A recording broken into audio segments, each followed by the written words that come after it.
Larry Kudlow here for Colonial Metals Group. Ask yourself, is your retirement protected? Gold is the one asset that's surged through every war and economic shock. Please call 800-621-3908. That's 800-621-3908. Or just visit freegoldguide.com/Kudlow to claim your free 2025 Gold Guide. You'll learn how to protect your IRA or 401k and could qualify for up to $7,500 in free silver. That's freegoldguide.com/Kudlow. The Rush Hour with James Golden. Entertaining and informative on the Red Apple Podcast Network. And I'm sorry, but instead, we are not only going to punch you back, but we are going to knock you out. So I fully anticipate that we are going to take control of the United States House, because that is what the American people want. And that is why Donald Trump and his regime is so afraid. And I promise you, this president is going to, he's going to be brought down. Yeah. He's going to be brought down. He has to be brought down. And I don't mean physically. I'm talking about politically. We will bring him down. He will be impeached again. Welcome, my friends, to the Tuesday edition of Bo Snerdley's Rush Hour. Of course, the two voices that let us off are both Texas Democrats, very familiar Democrats, Jasmine Crockett and Al Green.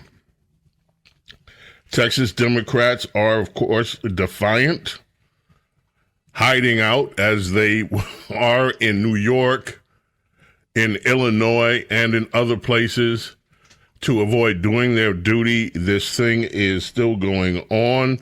Sadly, there are some Republicans who seem to be not as geared up for the fight as they should. NBC News reports that some swing district Republicans in blue states object to what's happening with Texas doing their redistricting, and they want to put a stop to gerrymandering. Kevin Kiley, we played a lot of sound bites from him. He's one of the California Republicans in the House, one of the few, in a very heavily gerrymandered state. And Mike Lawler from New York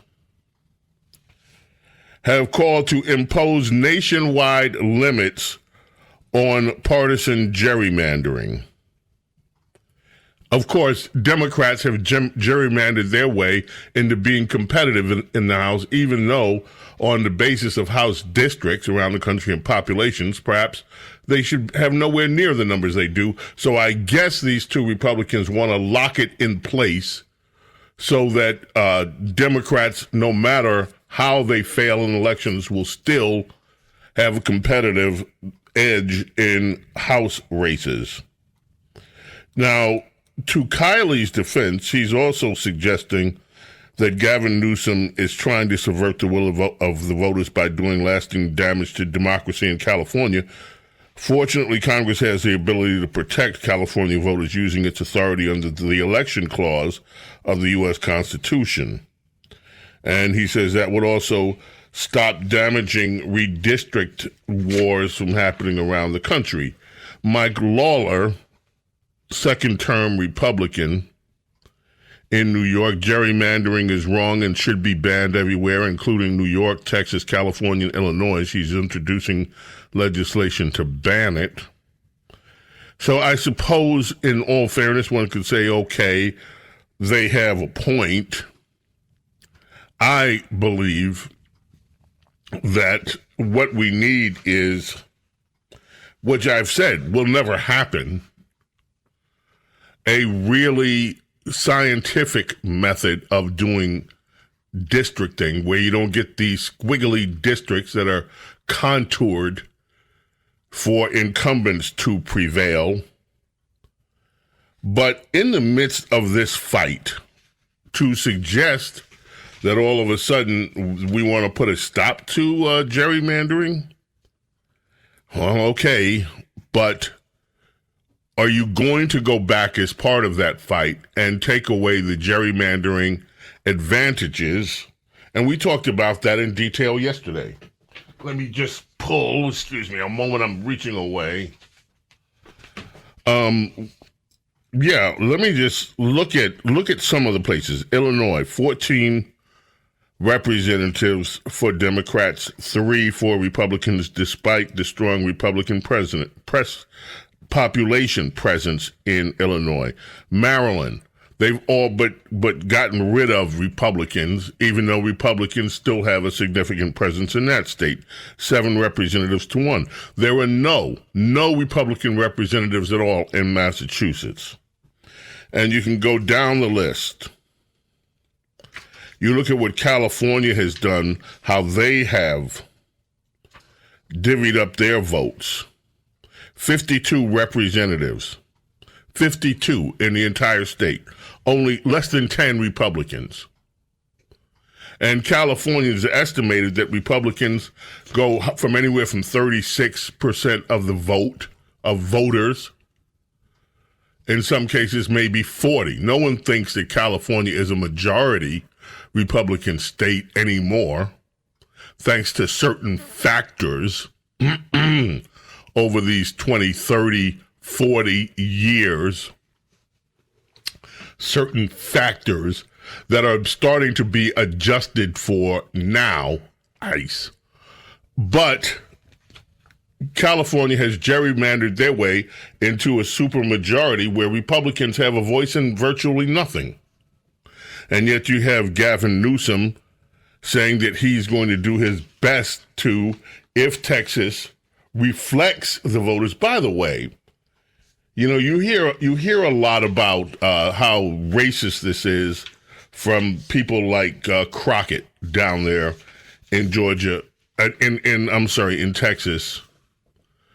But Bacha Ungasurgan was on CNN, and she laid out an interesting fact about these districts. And so let's just take a listen at that and understand what these districts are that are being proposed. Well, gerrymandering is one of those things that everybody does. Like, the idea that Donald Trump made this up is, I think, kind of insane. I don't think you really think that. I mean, you know, I definitely didn't say that. They fled to Illinois, which is one of the most, gerrymandered states in the union. I happen to love this story because I love the political theater of it all. I love that they absconded. I love that now there are arrest warrants out. I think that the American people don't care at all about this. But what's most interesting to me about this is that these new 5, potential Republican-controlled districts are all majority Hispanic. The Republicans are leaning into the victories that Trump had with Hispanic voters in 2024 and saying, hey, we're going to bet on ourselves. We're going to bet that we're going to keep these voters, and we're going to try to get them into our coalition via these districts. And it's amazing to me that the Democrats, instead of fighting for those voters, are just kind of running away and ceding the point that these Republican districts full of Hispanics are now going to go for Republicans eternally. Okay. Yeah. Now, that's really interesting because if these district lines are changed, there's still going to be majority Hispanic districts, which one would think under the old way of thinking, pre-Trump, means that Democrats would certainly own them. But Democrats are scared. Now, who are the Congress people that would be affected if this happens? Well, Al Green is one, Vicente Gonzalez, Henry, I always mispronounce his name. I call him Sailor, but that's not his name. Cuellar. Henry Cuellar. Lloyd Doggett is another one, and Greg Cesar. So, I mean, you would think that in a heavily Hispanic district, certainly, Greg Cesar would have nothing to worry about. Vicente Gonzalez would have nothing about. Henry Sailor would have nothing to worry about if we were just playing identity politics, which the Democrats play. Al Green to a lesser extent. Lloyd Doggett, longtime fixture in Texas politics. Another that should have a base no matter how the lines are drawn. But Democrats, nonetheless, are frightened and worried, even though they don't want to admit it. Now, yesterday we reported that Greg Abbott said he's going to perhaps if Democrats took money from other people to aid their escape into these other states, that might be considered bribery, might be considered a felony. He's also look, Ken Paxton, the Attorney General, was on Fox yesterday. He said Democrats fleeing Texas to avoid a vote would face consequences either from the state house or from the state Supreme Court. But he's saying the speaker can fine them. There are other consequences in the House. But he's not saying that this is going to be an easy matter. Typically what we've done is we have governors, the Republican governors, we just keep calling special sessions because ultimately these people don't want to typically live in the state that they've gone to, and they ultimately come back. Paxton said yesterday, if we can't arrest them, we want to have an opportunity potentially to take them out of office, at least force them to come back to Texas for a court hearing. These radical Democrats are spitting in the face of every Texan they swore to represent. Now, yesterday, the Texas House passed a motion to issue arrest warrants for the Democrats who fled the state. So we shall see what happens there. The FBI has been asked. Senator John Cornyn of Texas has asked the FBI today, he asked them to help locate and arrest dozens of Democrat state lawmakers who left Texas. Now, I don't know. What do you think the chances are the FBI wants to be involved in this? What do you think the chances are that Pam Bondi, Kash Patel, what do you think Donald Trump would offer, even though he doesn't run it? This is the FBI is under DOJ. But what do you think the chances are of the FBI getting involved, going to hunt these Democrats down in different states and then arresting them and sending them back to Texas? I don't know. It would be a very aggressive move. I think they're going to do it. You think they're going to do it? I don't. Kash Patel just reassigned a whole bunch of people all across the country. Kash Patel just reassigned people. I still don't think politically that's going to happen. I don't think it's a good political look. I don't think they're going to want to do that. But yesterday, as we said, Governor Abbott said that Democrats were could be committing felonies if they solicit funds to pay the $500 in daily fines that they face for skipping the session. He was on with Hannity. That's cut 4, Carlos. Let's just listen to what Governor Greg Abbott said last night while he was with Hannity. For example, I think Donald Trump won in all 5 of these seats that we will be making Republican seats. The same thing should apply in all those other states, Sean, that you mentioned in your monologue where you pointed out the gross gerrymandering in these blue states have rejected Republican candidates for office that should be serving those states, should be serving our country. It's the gerrymandering in the blue states that has distorted the politics in America.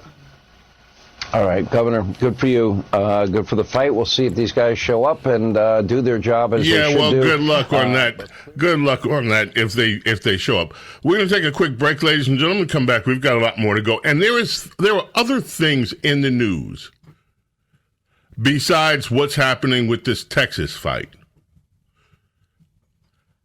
There's some things that I found regarding work. We talk all the time as Republicans about the work, or conservatives rather, about the work ethic. There's some things I want you to hear on social media concerning the work ethic in America. 1992. Toto's drummer, Jeff Porcaro, brother of Steve Porcaro. The Porcaro brothers, they were amazing. Passed away from a heart attack. He was just 38 years old. Controversy in the death. Some say it was caused by an allergic reaction to garden pesticide. Others say, no, it was the cocaine and the heavy smoking. Anyway, yeah, we don't weigh in on that. We just remember Jeff Porcaro and the great music from Toto. The Rush Hour with James Golden on the Red Apple Podcast Network.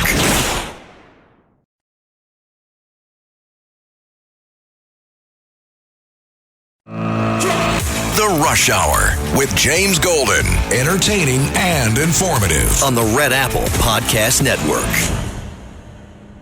I was so looking forward to just right after that commercial break telling you about Chuck Todd and what he had to say, recognizing in his cut that Illinois is one of the, and no one can deny it, gerrymandered states. How ironic Democrats chose to flee there. Carlos always asks interesting questions. I'm so glad he does. So he asked me about the term gerrymandering, and I used to know it, and I forgot it over the years, so I revisited it. The term gerrymandering began in 1812 in, where else? Massachusetts, which to this day has 0 Republican representatives in that state.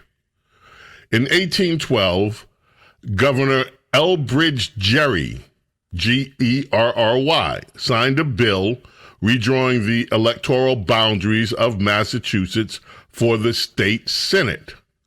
It favored his own party, something called the Democratic Republican Party, which sounds like a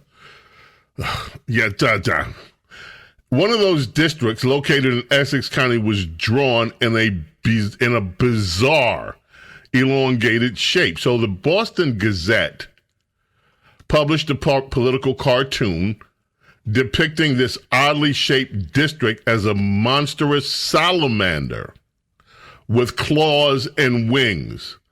The cartoon titled The Gerrymander. It combined his name, of course, with that salamander imagery. And ever since then, the term gerrymandering has been used to describe the manipulation of political districts for political advantage. Now, he signed the bill. The redistricting was supposed to benefit his party. But despite the success of the redistricting for his party, he lost in the next gubernatorial election. That wasn't the end of his political career. Elbridge Gerry became vice president of James Madison. We'll be back, folks. Don't go away. The Rush Hour with James Golden on the Red Apple Podcast Network.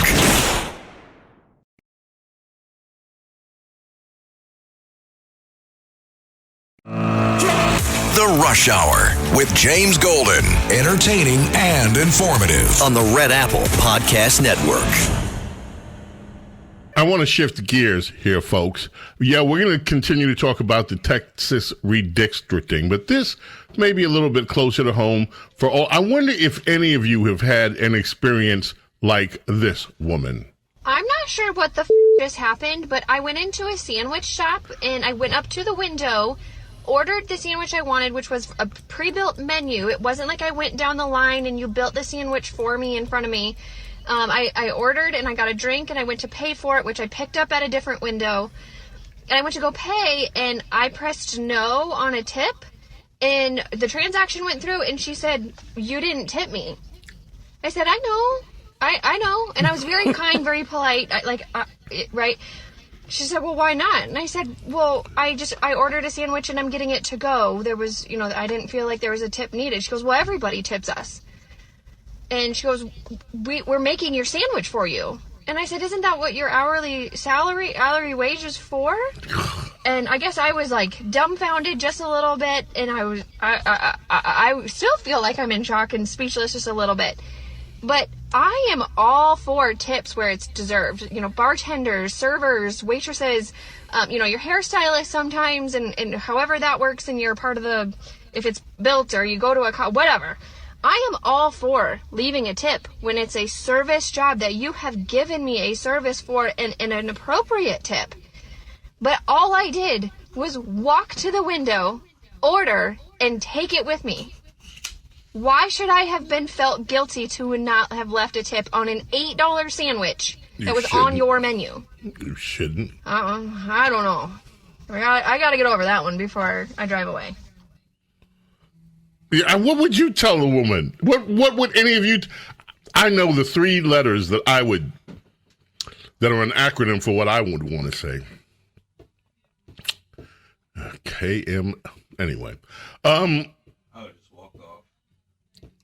2007. Beatles fans, not the Beatles, Beatles fans were a little bit outraged by what they considered to be the misuse of Beatles music.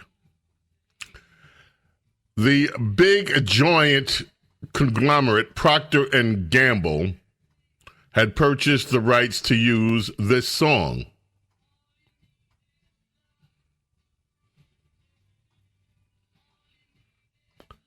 So they put it on an ad featuring a baby jumping on a teddy bear in a disposable nappy diaper, which offered the ultimate leak protection.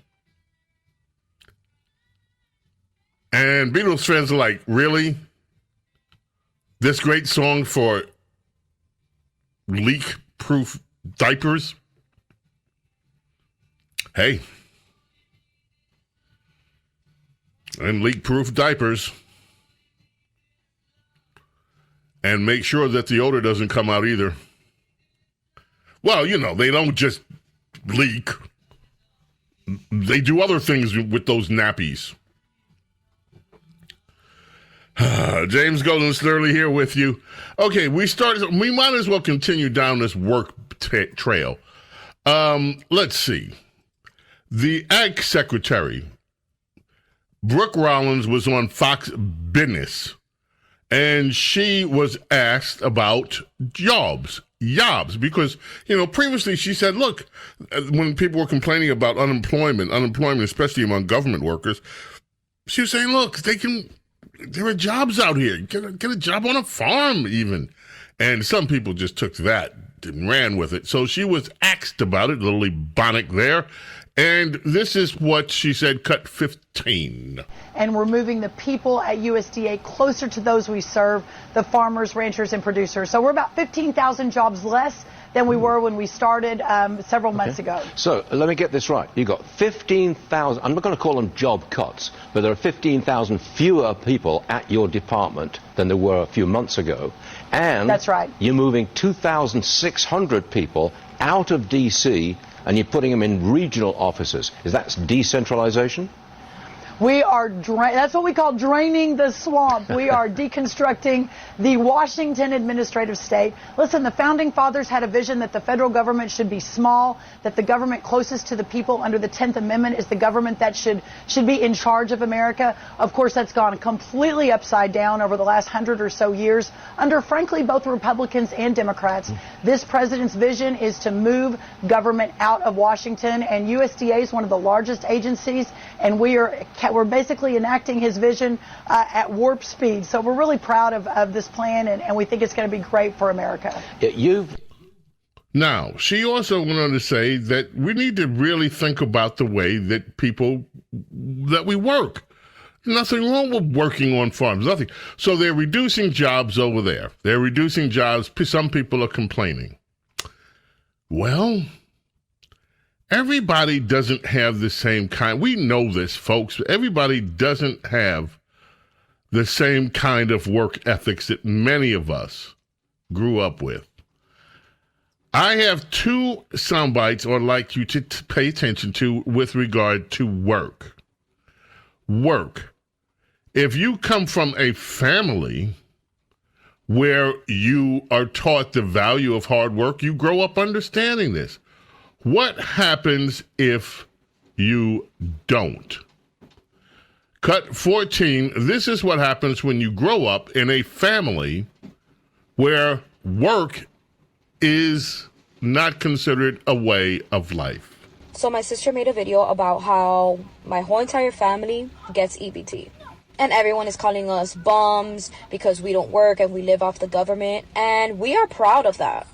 Growing up, this is what we were taught. We were taught to not have to work. We were taught to live off the government because it is there for us to use. And from what I could remember, it all started back with my grandparents. My grandparents used to get the paper, like the paper coupons to go and pay for, you know, food and stuff like that. And that's when I was like, this is free money. Like, what? So living off of EBT is literally a tradition in our family. Once my grandparents passed away, my mom started, you know, applying, and she got approved for all 6 of us kids. And then, 6 you know, kids. once my sister got older, she had her first child. She applied for food stamps, and she got, you know, like it was just like, you know, a domino effect. One after another, we all got approved for EBT. And guess what? It's not going to stop there. Why? Because I have taught my children, and I'm going to be teaching my grandchildren, that they should do the same thing. They don't have to work. They could just have children, put themselves on EBT, get child support, all of that I do so I don't have to work, they could do it themselves too. Everything that I do so I don't have to work, they can do it themselves too. Passed on from the grandparents to the parents to this one, and she's now planning on extending this for 2 more generations, her children and her children's children. Nobody works. They all live off you who do work. Now, there are other voices out here who don't like to work because, well, cut 16, you'll see why work is such an issue for this young lady. So I quit my job because I can't take care of my basic needs and work 40 hours a week at the same time. It's really hard to say this out loud and put it online, but I know that I'm not the only person going through this. I've almost been fired from every job that I've ever had, and it's not because I'm not smart. I actually tend to overperform in the beginning. It's just that after some time, I inevitably burn out once I wake up one day and realize that I haven't taken a shower in like 3 weeks. It's really frustrating because I know that I'm an intelligent person and I've been able to accomplish a lot of really amazing things in my life, but I still can't manage to take care of myself. And it's not just a matter of not trying hard enough or not being disciplined. If I could take care of my basic needs and work full time, I would have done that by now and then some.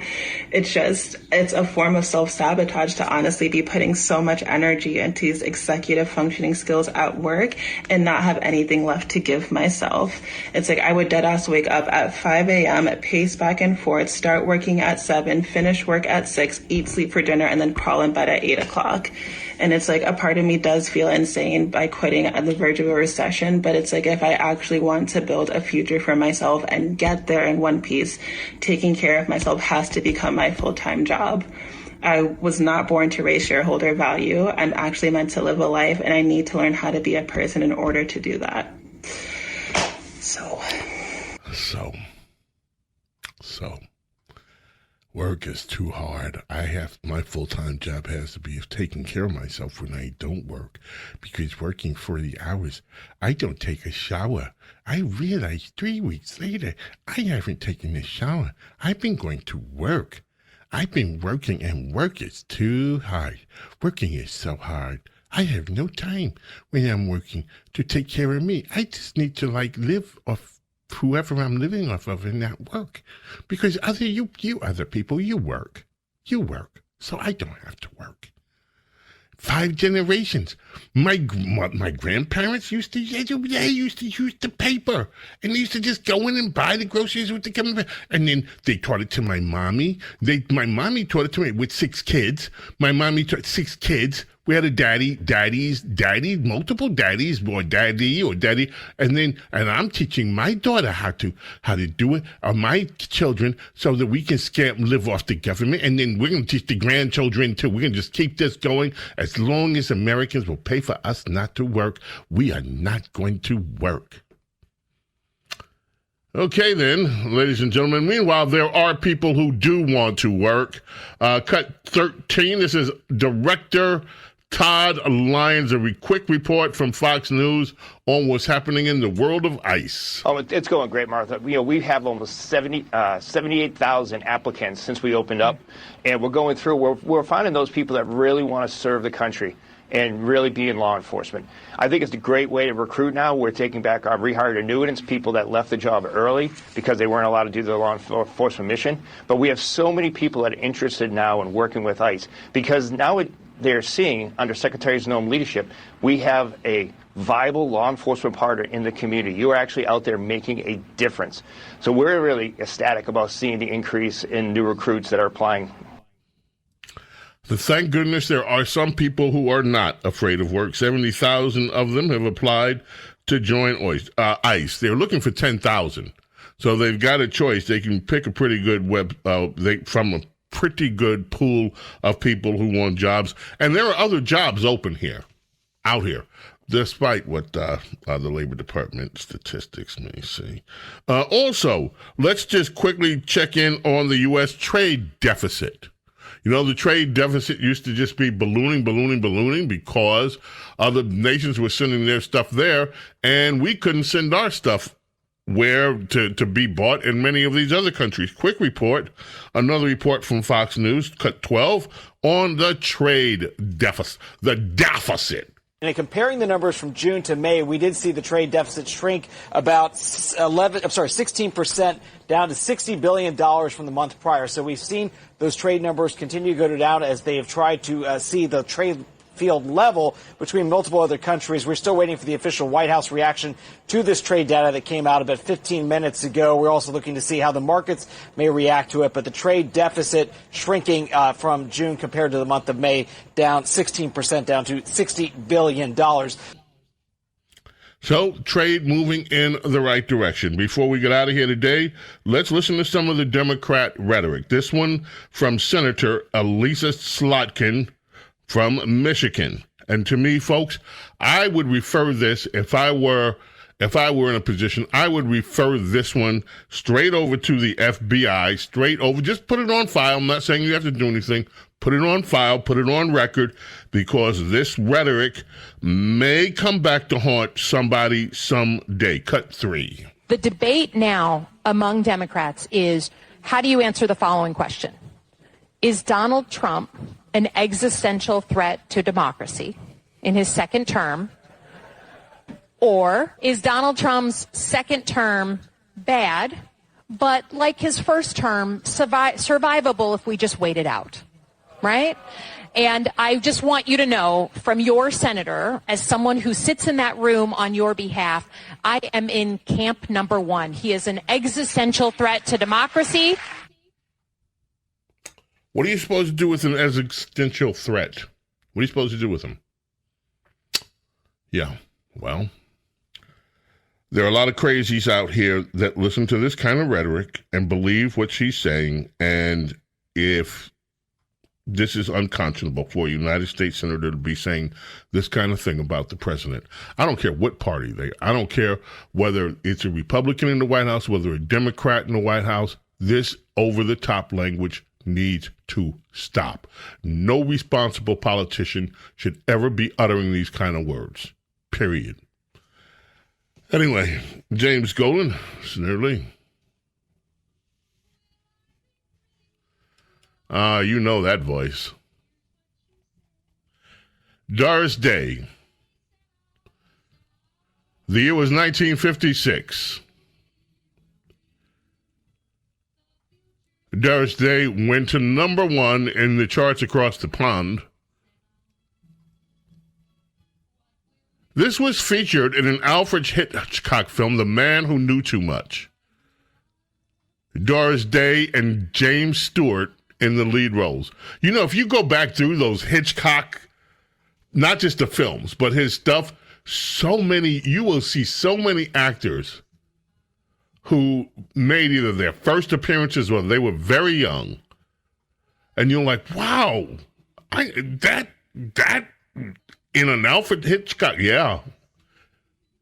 I think in the current age, people have forgotten how powerful a filmmaker and television presenter Alfred Hitchcock was. Anyway, James Golden, Snerdley, keep it right here. Don't go away. The Rush Hour with James Golden on the Red Apple Podcast Network.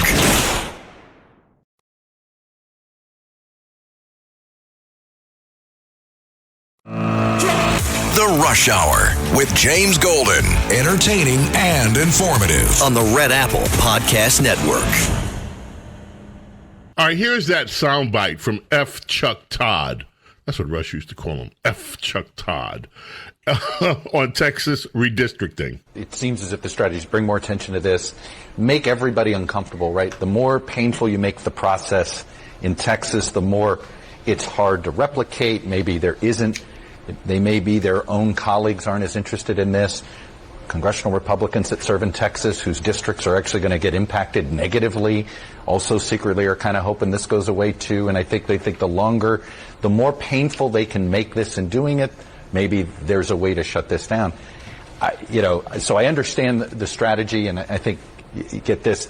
The part that I think is sort of bad, I think it's a bad look for a party that claims to be always trying to protect the democracy, is to hole up in a state that gerrymanders. The state of Illinois. I mean, one of the worst, look, Texas, Florida, Illinois, and Maryland. Those are your 4 giant gerrymandered states. And if you're trying to make a point on gerrymandering, I don't think I'd be going to the state of Illinois as a place to hide.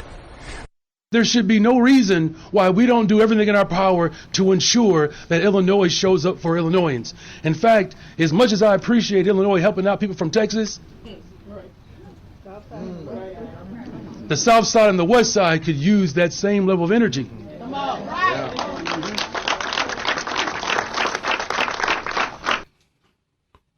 Yeah, that second voice was Brandon Johnson giving a sideways look to what are you doing? These Democrats, why are you worried about Texas? Chicago has problems. All right, musically, before we get out today, 2 things. Today is a sad day for fans of George Duke. And if you love music, you've heard George Duke, whether you've known it or not. Worked on so many projects, his own projects, that great hit he did with Stanley Clarke. Michael Jackson's Off the Wall, so many other amazing artists. So George Duke passed away, age 67, back in 2013. Also, born today, one of the great musicians, Airto Morero, drummer, percussionist, jazz fusion artist. His own albums are just incredible. In the early 80s, he was part of Weather Report.